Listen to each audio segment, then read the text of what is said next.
இயேசு தாகமாய் இருக்கிறேன் என்று சொன்னார். நாம் கேட்டது போல இயேசு எப்போ சிலுவையில் தொங்கினாரு? எப்போ தொங்கினாரு?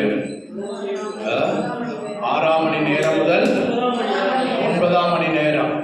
அது எப்பன்னா 12 மணி முதல் 3 மணி வரை இயேசு சிலுவையை சுமக்க வைத்து கொல்கொதா மலைக்கு கொண்டு போய் விழுந்தும் எழுந்தும் நடந்து சிலுவையை சுமந்து கொல்கொதா மலைக்கு போனார். அல்லேலூயா. அங்கே அவரை சிலுவையில் அறைந்தார்கள். அவரை மாத்திரல்ல, 2 கள்ளர்களை அறைந்தார்கள். அப்போது அவரை தூக்கி நிறுத்தின போது எத்தனை மணி? 3 மணி. அதான் அங்க 12 மணின்னு சொல்றது 3 மணி. சாரி, 6 மணின்னு சொல்றது 6 மணி நேரம் வித்தியாசம். 6 மணி நேரம் வித்தியாசம். சரியா 12 மணிக்கு தூக்கி இருக்காங்க. அப்ப வெயில், நல்ல வெயில், இதை காட்டிலும் பயங்கரமான வெயில். அல்லேலூயா. கர்த்தருக்கு ஸ்தோத்திரம். ஒரு மனுஷனுக்கு சரீரத்துல முழுவதும் ரத்தம் போகும்போது, ஒரு மனுஷனுக்கு ஆக்சிடென்ட் ஆனா கூட என்ன செய்யறாங்க? உடனே தண்ணியை கொடுக்குறாங்க, தண்ணியை குடிக்க வைக்கிறாங்க. சரி, இதை குறித்து சகோதரி ஜாய் அதை குறித்து விளக்குவாங்க.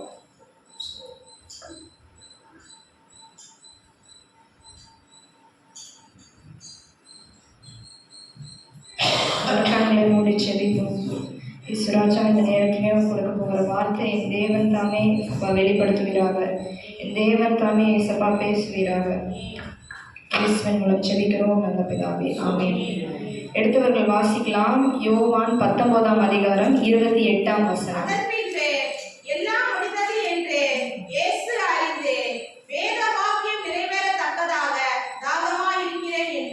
ஹல்லேலூயா. 5ஆம் வார்த்தை என்னது? தாகமாய் இருக்கிறேன் அப்படின்னு இயேசுப்பா சொல்லுகிறார். அப்போ இந்த வசனத்துல அதன் பின்பு எல்லாம் முடிந்தது என்று இயேசு அறிந்து வேத வாக்கியம் நிறைவேறத்தக்கதாக தாகமாய் இருக்கிறேன் என்றார். இப்ப வேத வாக்கியம் நிறைவேறத்தக்கதாக, அப்ப என்ன வேத வாக்கியங்கள்? இயேசுப்பா இந்த 3.5 வருஷம் உலகத்துல இருந்து பிரசங்கம் பண்ணும்போது ஒவ்வொரு தீர்க்கதரிசிகளுடைய வார்த்தைகள் நிறைவேறத்தக்கதாக, ஏசாயா தீர்க்கதரிசியின் வார்த்தைகள் நிறைவேறத்தக்கதாக, தீர்க்கதரிசியின் வார்த்தைகள் நிறைவேறத்தக்கதாக அப்படின்ற இந்த வார்த்தையை நம்ம அதிகமா பாருங்க. அப்போ சங்கீதம் 69:21 வசனம் சொல்லுகிறது. வாசிக்கலாம். சங்கீதம் 69:21. என் ஆகாரத்தில் கசப்பு கலந்து கொடுத்தார்கள், என் தாகத்துக்கு காடியை குடிக்க கொடுத்தார்கள். ஹல்லேலூயா. அப்போ முன்னமாகவே என்ன பண்ணிருக்கு? இயேசப்பாவோட பிறப்பு, இயேசப்பாவோட இறப்பு, உயிர்த்தெழுதல் எல்லாமே என்ன பண்ணிருக்கு? தீர்க்க தரிசனமான வார்த்தைகளால முன்னதாகவே பல 100 பல 1000 வருஷங்களுக்கு முன்னதாகவே சொல்லி இருக்குது. அப்போ சங்கீதக்காரர் தாவீது கூட சொல்லுறாரு, அந்த தீர்க்க தரிசன வார்த்தைகளால் சொல்றாரு, என் தாகத்துக்கு காடியை குடிக்க கொடுத்தார்கள். அப்போ ஆண்டவர் இன்னைக்கு தாகமா இருக்கிறேன் அப்படின்னு ஆண்டவர் கேட்கிறார். நம்ம சொன்ன இந்த முன்னுரை கொடுத்தது போல, ஒரு ஆக்சிடென்ட் ஆன மனுஷனுக்கு கூட என்ன பண்ணுவாங்க? அவன் கேட்கிறானோ இல்லையோ என்ன பண்ணுவாங்க? தண்ணியை உடனே கொடுப்பாங்க. அப்போ இந்த இடத்துல ஆண்டவரே கேட்கிறாருன்னா என்ன அர்த்தம்? யாருமே தன்னால கொடுக்கல, யாருமே அவங்களா கொடுக்கல, அதனால தான் ஆண்டவரே கேட்டுட்டாரு. அப்போ அந்த ஒரு வெயில், ஒரு பிசிக்கலா நம்ம பார்க்கணும்னா, உலக பிரகாரமாக சரீர பிரகாரமா பார்க்கணும்னா, சும்மா இந்த வெயில நடந்து போனாலே தண்ணி தாக இருக்கும். அந்த வெயில்ல ஒரு மனுஷர் அடிபட்டு தொங்கும் போது நாவெல்லாம் வறண்டு போய், இன்னொரு சங்கீதத்துல இன்னொரு வசனத்துல கூட இருக்கும், என்னுடைய நாவெல்லாம் ஒட்டி கொண்டதுன்ட்டு. அப்போ இப்படியாக ஒரு மனுஷன் தொங்கும் போது யாருமே தண்ணி கொடுக்க கூட ஆள் இல்லை. இத்தனை நாட்கள் ஆண்டவருக்கு ஆண்டவருக்கு பின்னாடி எத்தனை பேர் நடந்தாங்க. அதுல இருந்து ஒருத்தர் கூட இன்னைக்கு அவர் கூட நிக்கல. ஆண்டவருடைய தாய், சீஷன் யோவான், நாங்க ரொம்ப பெருசா அவருக்கு தெரிஞ்சவர்கள் நின்னது போல அங்க காணப்படல. ஆனா ஆண்டவருக்கு அங்க தண்ணி கொடுக்க கூட, தண்ணி வேணுமான்னு கேட்டு கொடுக்கறதுங்க ஆள் இல்லை. இப்ப எவ்வளவு ஒரு ரொம்ப மோசமான ஒரு சூழ்நிலை பார்த்தீங்களா? இப்போ இன்னும் ஒரு வசனத்தை வாசிக்கும் போது யோவான் 7:37. பண்டிகையின் கடைசி நாளாகிய பிரதான நாளிலே இயேசு நின்று சத்தமிட்டு, ஒருவன் தாகமாயிருந்தால் என்னிடத்தில் ஹல்லேலூயா. இப்போ தாகமாய் இருக்கிறேன்னு சொன்ன இயேசுவ ஒரு பக்கம் பாருங்க, இன்னொரு பக்கம் ஏசப்பா சொல்லி இருக்கிறாரு, ஒருவன் தாகமாய் இருந்தால் என்னிடத்தில் வந்து பானம் பண்ண கடவன். அப்போ இந்த இடத்துல தாகமா இருந்தா கொடுக்குறேன்னு சொல்றாரு, இந்த இடத்துல ஆண்டவரே எனக்கு தாகமா இருக்குன்னு சொல்றாரு. அப்போ எல்லாரும் என்ன நினைச்சிருப்பாங்க, எங்க தாகத்தை தீக்கிறேன்னா இப்ப அவர் தாகத்தை தீக்கிறக்கே அவரால் முடியல, எவ்வளவு தூஷிச்சிருப்பாங்க, என்னன்னாலும் சொல்லியிருப்பாங்க, அப்படிதானே? அப்போ நம்மளே யோசிச்சு பார்ப்போம், இந்த இடத்துல தாகமா இருக்கவங்களுக்கு தண்ணி கொடுக்குறேன்னு சொல்லியிருக்காரு, ஜீவ தண்ணீரை கொடுக்குறேன்னு சொல்லியிருக்காரு, இந்த இடத்துல தாகமா இருக்கிறது ஒரு முரண்பாடா இருக்கு இந்த ரெண்டு வசனமே அப்படின்னு யோசிக்கும் போது ஆண்டவர் வெளிப்படுத்தின காரியம், இந்த இடத்துல ஆண்டவர் யாருமே கேட்கலதான், வாலண்டியர் ஆண்டவரே வந்து என்ன பண்றாரு, அந்த இடத்துல தன்னாக போய் அவர் சுவிசேஷமாய் பிரசங்கிக்கும் போது ஒருவன் தாகமாய் இருந்தால் என்னிடத்தில் வந்து பானம் பண்ண கடவன் அப்படின்னு ஆண்டவர் சொல்லுகிறாரு. அப்போ ஆண்டவருடைய தாகத்தை யாருதான் தீர்க்க முடியும்? யாருதான் தீர்க்க முடியும்? நம்மளால மட்டும்தான் தீர்க்க முடியும். ஆண்டவருடைய தாகத்தை நம்மளால மட்டும்தான் தீர்க்க முடியும். அதே போல நம்மளுடைய தாகத்தை யார் தான் தீர்க்க முடியும்? ஆண்டவரால மாத்திரம் தான் முடியும் இன்னைக்கு. அதனாலதான் ஆண்டவர் நம்ம பார்த்து கேட்கிறார், அந்த சிலுவையில அவர் முன்னாடி நிற்கவங்களை பார்த்து கேட்கிறார், தாகமாய் இருக்கிறேன் அப்படின்னு சொல்லி கேட்கிறார்.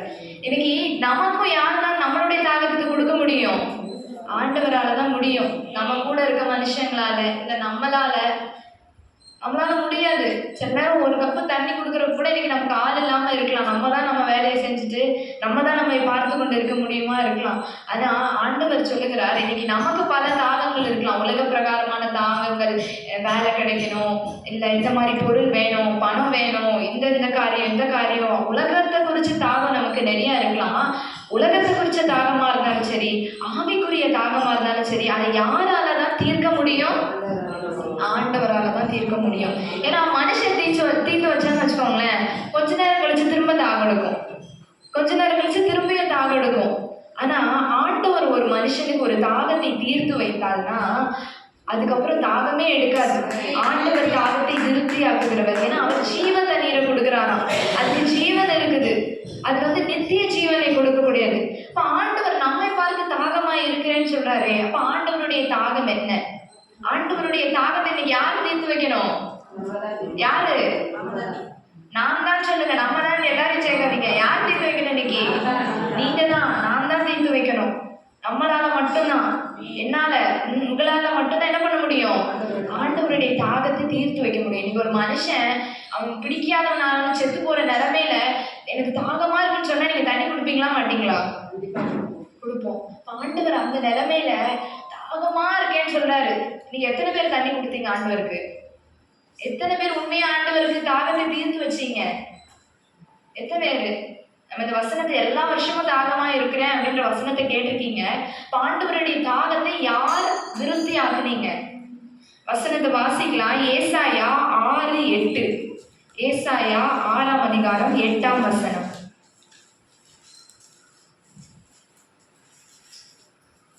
பின்பு யாரை நான் அறிவேன், யார் நமது காரியமாய் போவான் என்று உரைக்கிற ஆண்டவருடைய சத்தத்தை கேட்டேன். அதற்கு நான் இதோ அடியேன் இருக்கிறேன், என்னை அனுப்பும் என்றேன். ஹல்லேலூயா. இப்போ ஏசாயா தீர்க்கதரிசியின் வசனத்துல என்ன சொல்லி இருக்குது? பின்பு யாரை நான் அனுப்புவேன், யார் நமது காரியமாய் போவான். இப்ப இந்த வசனத்துல கூட நம்ம வாசிச்சோம், யோவான் 19:28. அந்த வசனம் எப்படி தொடங்குதுன்னா, அதன் பின்பு எல்லாம் முடிந்ததென்று இயேசு அறிந்து. இனி எல்லாம் முடிஞ்சிருச்சு, இந்த உலகத்துல ஆண்டவர் செஞ்ச ஊழியங்கள் முடிஞ்சிருச்சு, இனி ஆண்டவரால அந்த 3.5 வருஷம் செஞ்சது போல ஆண்டவரால நடந்து உபதேசிக்க முடியுமா, அற்புதம் செய்ய முடியுமா, முடிஞ்சிருச்சுன்னு ஆண்டவர் அறிந்து, இனி யார் என் ஊழியத்தை செய்வார், இனி ஏன் நிலைமையில இருந்து, ஏன் இடத்துல இருந்து யார் ஏன் ஊழியத்தை செய்வார். இன்னைக்கு உலக பிரகாரமா எடுத்துக்கோங்க, தகப்பனோ தாயோ மறிக்கும் போது பிள்ளைகளை கூப்பிட்டு என்ன சொல்லுவாங்க? இந்தா இதெல்லாம் நான் செஞ்சுட்டு இருந்தேன், இனி யார் தான் செய்யணும்? நீ தான் செய்யணும். இது வரைக்கும் நான் தான் போய் கரண்ட் பில் கட்டினேன், இதை செஞ்சேன் அதை செஞ்சேன், இனி யார் தான் செய்யணும்?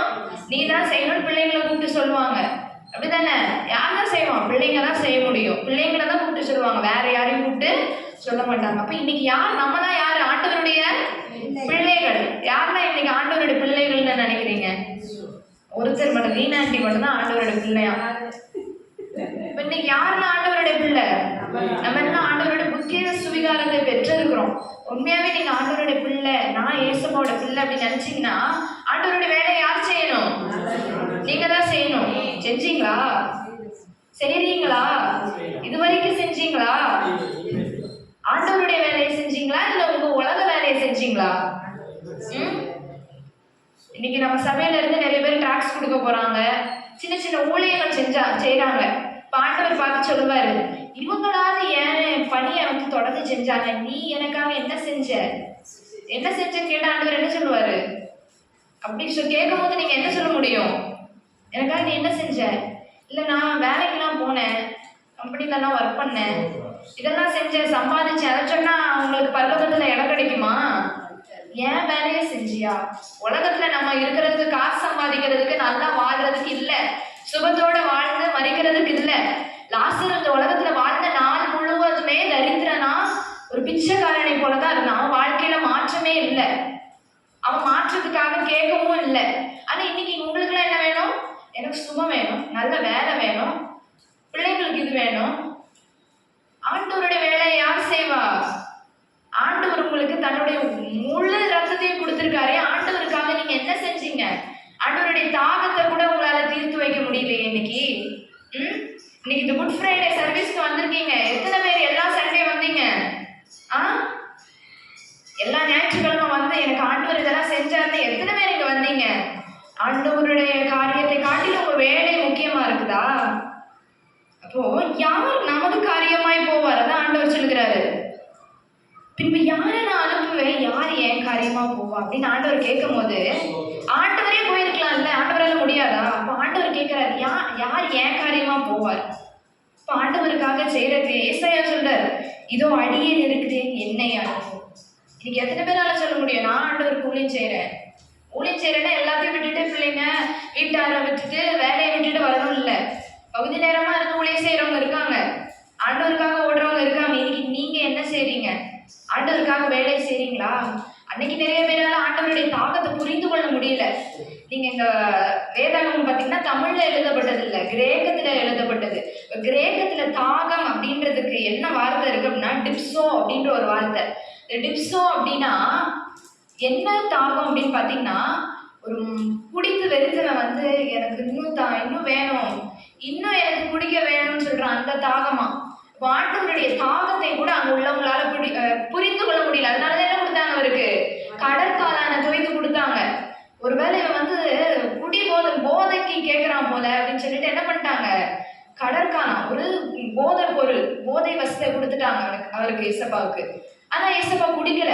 ஏன்னா அது அவருடைய தாகம் அல்ல. இன்னைக்கு நான் முடிச்சுட்டு பரலோகத்துக்கு எடுத்துக்கொள்ளப்பட போறேன். இன்னைக்கு என்னுடைய காரியத்தை யார் செய்வா?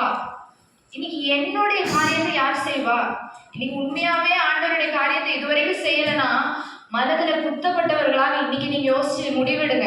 இன்னைக்கு நான் ஆண்டவருக்காக எதையாவது செய்யணும். உலக பிரகாரமா நிறைய செஞ்சிருக்கலாம், வீட்டுக்காக செஞ்சிருக்கலாம், மனுஷங்களுக்காக செஞ்சிருக்கலாம், எதுக்காக நீங்க பிரயாசப்பட்டிருக்கலாம். ஆண்டவருக்கு என்ன செஞ்சீங்க? ஊழியத்துக்காக என்ன செஞ்சீங்க? அதை காட்டிலும் நீங்க வேற என்ன செஞ்சாலும் அது வாய்க்காது, அது உருப்படாது. அதற்கு நம்ம என்ன பண்ணாலும் ஆண்டவருடைய காரியத்தை விட்டுட்டு நீங்க வெளியே ஒரு காரியம் செய்ய போனீங்கன்னு வச்சுக்கோங்க, அது ஆசீர்வாதமாவே இருக்காது, அது நிலைக்காது, ஆண்டவரே எடுத்து போட்டுருவாரு. அதனால ஆண்டவருக்காக ஓடுங்க, மீதி உங்க காரியத்தை ஆண்டவர் பார்த்துக் கொள்வார். இன்னைக்கு ஆண்டவர் எதிர்பார்க்கிற ஒரு காரியம், நான் தாகமா இருக்கிறேன், ஏன் தாகத்தை தீர்த்து வைக்க போகிறது யார்? ஏன் தாகத்தை தீர்த்து வைக்க போகிறது யார்? இன்னைக்கு நீங்க ஒவ்வொருத்தரும் முடிவெடுங்க. இசப்பா நான் இருக்கேன், இசப்பா நான் இருக்கேன், இன்னைக்கு நான் உங்களுக்காக ஊழியம் செய்வேன். அல்லேலூயா. இயேசுவே, அப்பா நாங்கள் உணர்ந்து குத்தப்பட்டவர்களாக இனி எங்களுக்காக, மனுஷனுக்காக, அப்பா உலகத்திற்கு பின்னாக ஓடாம, அப்பா உங்க தாகத்தை தீர்க்கிறவர்களாக அப்பா நீர் எங்களோட இருங்க, எங்களோட பேசுங்க, வந்து ஒவ்வொருத்தரோட நீங்க இடைபடுங்க. இயேசுவின் மூலம் ஜெபிக்கிறோம் நல்ல பிதாவே.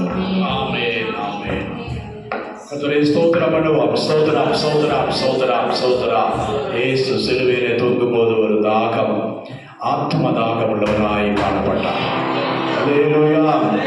நான் இதெல்லாம் செஞ்சுட்டேன், இதன் பலனாய் எனக்கு ஒரு தாகம் இருக்கிறது, இந்த முழு உலகம் ரட்சிக்கப்படணும், அதற்காக நான் என் ஜீவனையே, என் கடைசி சுற்று ரத்தவரையும் சிந்தி இருக்கிறேன். என் தாகம் என்ன? ஆத்துமாதாயம், ஆத்தும மீட்பு, அதற்காக நான் விலை கொடுத்துட்டேன். இனி அந்த விலையை மற்றவர்களுக்கு நான் பிரஸ்தாபிக்கணும். அல்லேலூயா, அல்லேலூயா.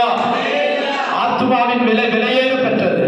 அந்த விலையை கல்வாரி சிலுவையில ஈவாக நமக்காக தந்தார்.